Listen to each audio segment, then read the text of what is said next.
இந்த மக்கள் விரோத திமுக ஆட்சியை வீழ்த்துவதற்கு இங்கே துவரை கோமானாக நம்மிடம் வந்திருக்கின்றார். பல ஆயிரம் ஆண்டுகளுக்கு முன்பான தொடர்பு. அதனால்தான் அன்றைக்கு தமிழ் சங்கத்தை தொடங்கி வைத்தவர் காசியிலே தமிழ் சங்கமத்தை தொடங்கி வைத்தார்கள்.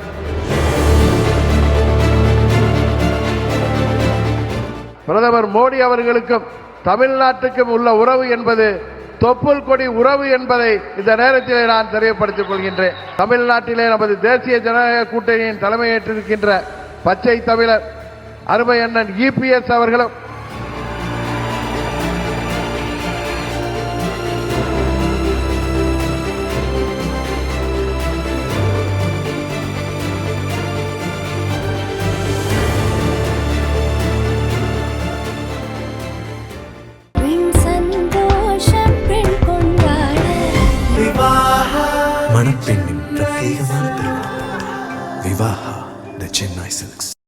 இப்போது புதிய அறிமுகம் ஆச்சி ஹோட்டல் சாம்பார் 50 கிராம் ரூபாய் 20 மட்டுமே.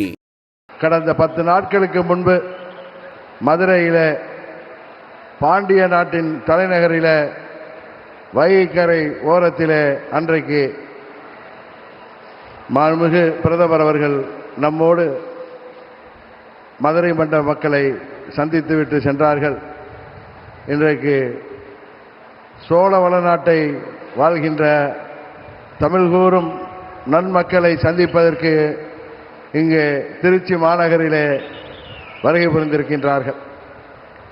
தமிழ்நாட்டின் முதலமைச்சர் எல்லா கூட்டங்களிலும் சொல்லிக் கொண்டிருக்கிறார், எல்லா பேட்டிகளிலும் சொல்லிக் கொண்டிருக்கிறார், இது தமிழ்நாட்டிற்கும் டெல்லிக்குமான தேர்தல் என்று. அவருக்கு இந்த நேரத்திலே ஒரு விளக்கத்தை சொல்லிக்கொள்ள நாங்கள் விரும்பப்படுகின்றோம். மாண்புமிகு பிரதமர் அவர்கள் டெல்லியில் இருந்துதான் ஆட்சி செய்ய முடியும், சென்னையிலிருந்து ஆட்சி செய்ய முடியாது என்பது முதல்வருக்கு தெரியாதா அல்லது பயத்தில் பேசுகிறாரா என்று தெரியவில்லை. ஆனால் இந்த நேரத்தில் ஒன்றை மாத்திரம் சொல்லிக் கொள்கின்றேன்.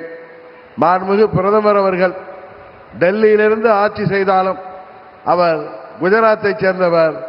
குஜராத் என்பது தமிழ்நாட்டோடு பல ஆயிரம் ஆண்டுகளுக்கு முன்பே தொடர்புடைய ஒரு பிரதேசம்.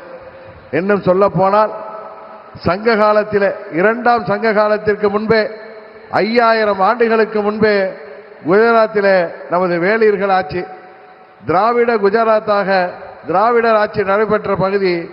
அந்த பகுதியில் துவாரகா என்கிற பட்டினம் எல்லோருக்கும் தெரியும்.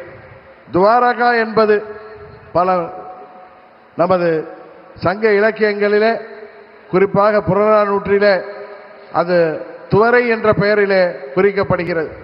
அந்த துவரையை அன்றைக்கு வேளிர் தமிழ் பேசும் வேளிர்கள் திராவிடர்கள் ஆட்சி செய்தார்கள். அங்கிருந்து அவர்கள் 1500 ஆண்டுகளுக்கு பிறகு தமிழ்நாட்டிலே வந்து வேளிர் மன்னர்களாக ஆட்சி செய்தார்கள்.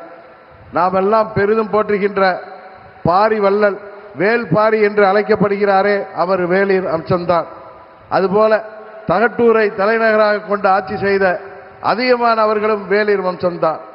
அந்த வேளிர்கள் அன்றைக்கு 5000 ஆண்டுகளுக்கு முன்பே அங்கே குஜராத்திலே துவாரகா பகுதியிலே ஆட்சி செய்தவர்கள். அந்த பகுதியிலிருந்து நமது பாரத பிரதமர் அவர்கள் இன்றைக்கு தமிழ்நாட்டிற்கு வந்திருக்கிறார். அதுவும் சொல்ல போனால் 2வது தமிழ் சங்கம் அன்றைக்கு கபாடபுரத்திலே நடந்ததாக நக்கீரர் போன்ற பல்வேறு புலவர்கள் தங்கள் உரையிலே சொல்லியிருக்கின்றார்கள். பல்வேறு புத்தகங்களிலே பல்வேறு காப்பியங்களிலே அது குறிப்பிடப்பட்டிருக்கின்றது.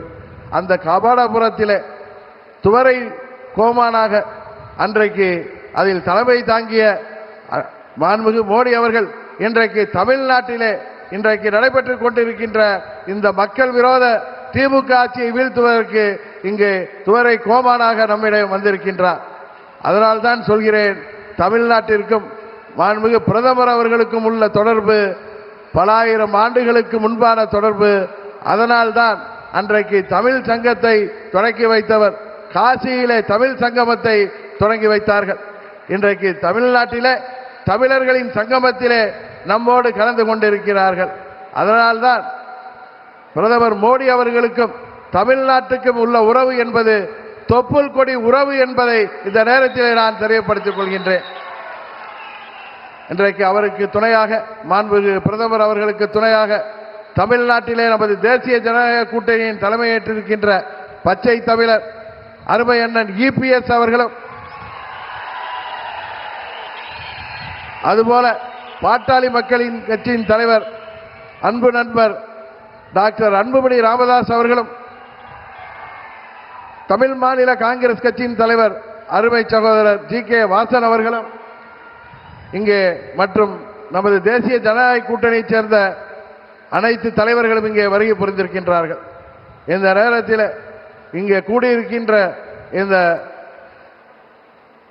தேசிய ஜனநாயக கூட்டணியைச் சேர்ந்த நிர்வாகிகளும் தொண்டர்களும் திருச்சி மாநகரிலே இங்கே அம்மா அவர்களின் சொந்த பூமியான ஸ்ரீரங்கம் அமைந்திருக்கின்ற இந்த பகுதியிலே நாம் எடுத்துக்கொள்ள வேண்டிய சபதம், தமிழ்நாட்டிலே இருக்கின்ற இந்த மக்கள் விரோத, மக்களை ஏமாற்றுகின்ற இந்த தீய சக்தி, இந்த ஊழலாட்சி திமுக ஆட்சியை முடிவுக்கு கொண்டு வந்து மீண்டும் அம்மா அவர்களின் ஆட்சியை மீண்டும் தமிழ்நாட்டிலே தேசிய ஜனநாயக கூட்டணியின் ஆட்சியாக உருவாக்க நாம் அனைவரும் உழைத்திட வேண்டும் என்று பணிவன்போடு கேட்டு விடைபெறுகிறேன். நன்றி, வணக்கம்.